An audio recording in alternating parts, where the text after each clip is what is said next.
Now to our other top story tonight. The U.S. Drought Monitor shows much of Colorado is experiencing moderate to severe drought conditions, forcing many farms across the state to make some big changes. Denver 7's Dan Grossman is live in Berthoud tonight. Dan, you spoke with a farmer there who's worried he won't be able to irrigate his land at all this year. Yeah, so Jessica and Mike, I don't know how well you can see it right now, but this right behind me is Mount Meeker. If you've taken a look at the mountains right now, it doesn't look like we're in mid-February, more like we're in maybe May. But he says he looks at Mount Meeker every single morning because of just how bare it is. And he says the more bare that is, the more bare his land is, and the more hurt his animals and livestock become. Oh, it's dry. As Larry Lemke leads us to the pond at the back of his farm in Larimer County, it's hard to ignore the amount of dust we're kicking up. Take your socks off and they're all covered with dirt. This year has been the driest he says he's experienced in his 5 decades here. From the Little Thompson River that runs through his backyard to the trickle of groundwater runoff that barely wets what Larry would normally call his irrigation pond. 2 years ago, he says he was able to use it to water his land 30 days. Last year, it was 3. He says he'll be lucky if he even gets to irrigate it one day this year. There's no silver lining here. There's hope, and I mean, farmers are the eternal optimists going, oh, next year will be better. Well, we're in next year, and it's not looking better yet. The dry conditions are felt across Colorado. Data from CSU shows this is the warmest and driest start to a year here on record. And state climatologist Russ Schumacher says he is past the point of concern. So it's been really warm, and we haven't seen those snowstorms that we usually get. Something he uses to determine drought is the snow water equivalent, or the amount of moisture that's held in the snow.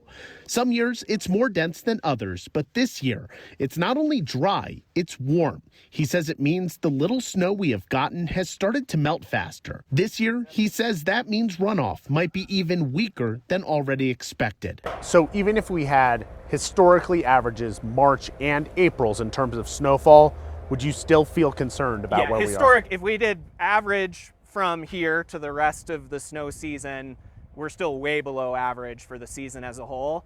If we have a record high March, April, then we're in fine shape. Then we don't have to worry anymore. That impacts everything from fire risk to the amount of water municipalities use to the amount of water farmers like Larry use, as he feels more pessimistic about his land every day he walks it.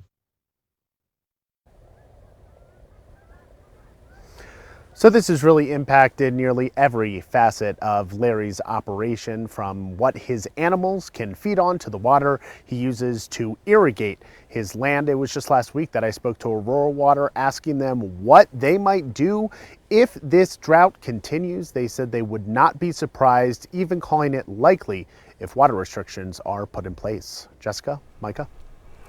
Oh boy, our state is in desperate need of some rain and some snow. Our Dan Grossman reporting live for us tonight in Berthoud. It's really eye-opening when you see it for yourself, looking at that land. Thank you, Dan. And we want to take this conversation a step further. We heard the climatologist say this is historic, but we want to put a number on that. So here to help provide some expert context is meteorologist Danielle Grant. Danielle, how much snow would we need to make a real difference? A lot, you guys, a lot. We need, for as extremely low snow that we have seen, we need extremely high amounts of snow as we wind down this year. I'll show you the snowpack as we are looking at it right now. 52% of average. This is the lowest ever recorded at this point in the season. We're in the beginning of February. We don't have too much time left. Like he said, Russ, that we need to see some monster storms over the course of the next couple of months, especially for our southern basins where they're only in that 40th percentile. We have had other years similar to this where we have seen very low snowpack back in 2017 to 2018, and then a while ago, 2001 to 2002, 11 to 12, all because of either persistent drought that we had seen earlier or because of this La Nina weather pattern. And that's exactly the ingredients that we're seeing this year. Unfortunately, we're under a La Nina winter, so that typically means the jet stream pushes over us and we do not necessarily see those storms. They are confined to the Pacific Northwest, where they see wetter than average conditions. Much of the desert Southwest sees drier than average conditions. So like you said, how much? Put a number number on it. So we would need to see a series of large, heavy storms, about a foot of snow once a week up in the mountains until about the end of April, or a very large storm. I mean, I'm thinking 4 feet of snow, a monster storm per month. So this is something that, yes, I hope we see. It definitely looks like the weather pattern is switching up for us this week and even into next. We'll talk more about snowfall totals specifically to Colorado this week. But guys, this is something we're going to be keeping a very, very close eye on just as we get deeper and deeper into the season. All right, here's to hoping for a series of large, heavy storms, Danielle. Thank you.